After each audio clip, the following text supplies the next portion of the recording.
From Washington, this is VOA News. I'm Steve Norman reporting. Australia's Prime Minister says police have carried out raids to foil a terrorist conspiracy to bring down an aircraft. 4 men so far arrested.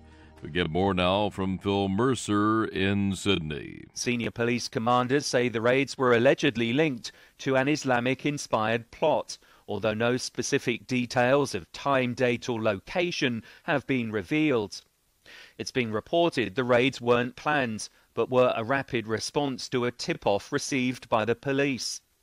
Australian Prime Minister Malcolm Turnbull says the authorities have foiled what appears to be an elaborate conspiracy. We have the finest security, police, intelligence services in the world.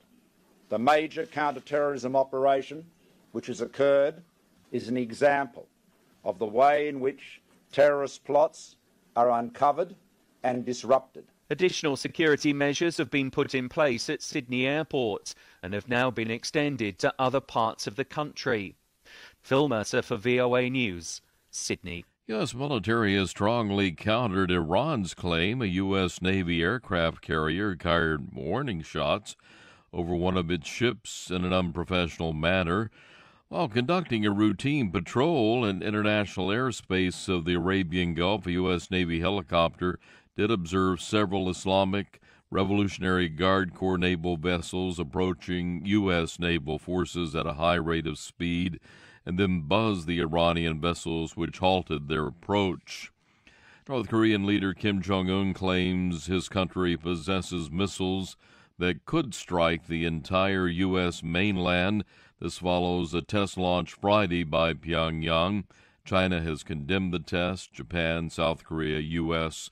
looking to the UN for help. This is VOA News. Pakistan's ruling party has appointed an interim chief executive for the country. He is Shahid Khaqan Abbasi, serve a short term of 45 days. This has raised some opposition complaints a day after Prime Minister Nawaz Sharif was ousted by the Supreme Court for concealing financial assets. Pakistani opposition leader Imran Khan derided Sharif's choice of his brother to eventually succeed him, comparing the country's tradition of political dynasties to a form of monarchy. The reason why democracy came in was because you wanted leadership on merit. You know, people came through a process to become a leader. In monarchy, it's hereditary, it's through blood. Sharif has announced plans for his ruling party to nominate his brother Shahbaz as the country's new leader after the interim period when Abbasi is caretaker-Prime Minister. 7 Turkish journalists have been freed now from prison after 9 months there, but they express some sorrow that 4 of their colleagues are still detained on charges of aiding terror groups. The staff members from the Cumhuriyet, a Turkish opposition newspaper, must still stand trial with the next hearing scheduled for September the 11th. If convicted, they face terms up to 43 years in prison. President Trump and congressional Republicans here in Washington suffered a major political setback when the Senate rejected a partial repeal of Obamacare, one of President Trump's key campaign pledges. We get more from VOA national correspondent Jim Malone. Addressing law enforcement officers in his home state of New York, President Trump vented his frustration over the Republican health care defeat in the Senate. They should have approved health care last night, but you can't have everything. Boy, oh boy. The Republican effort to repeal Obamacare failed by the narrowest of margins when Senator John McCain and 2 other Republicans joined with Democrats to scuttle the bill.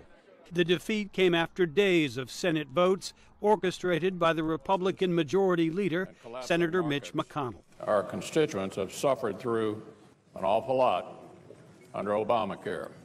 We thought they deserved better. After Republican efforts were blocked, Senate Democratic leader Chuck Schumer said it is now time for a bipartisan approach. Jim Malone, VOA News, Washington. Apple Computer Company confirmed it's removing some applications providing virtual personal networks, or VPNs, from the China App Store to comply with new Chinese regulations, a move critics say will lead to internet censorship. Critics call China's Great Firewall one of the world's most advanced censorship systems. That's the latest world news from VOA.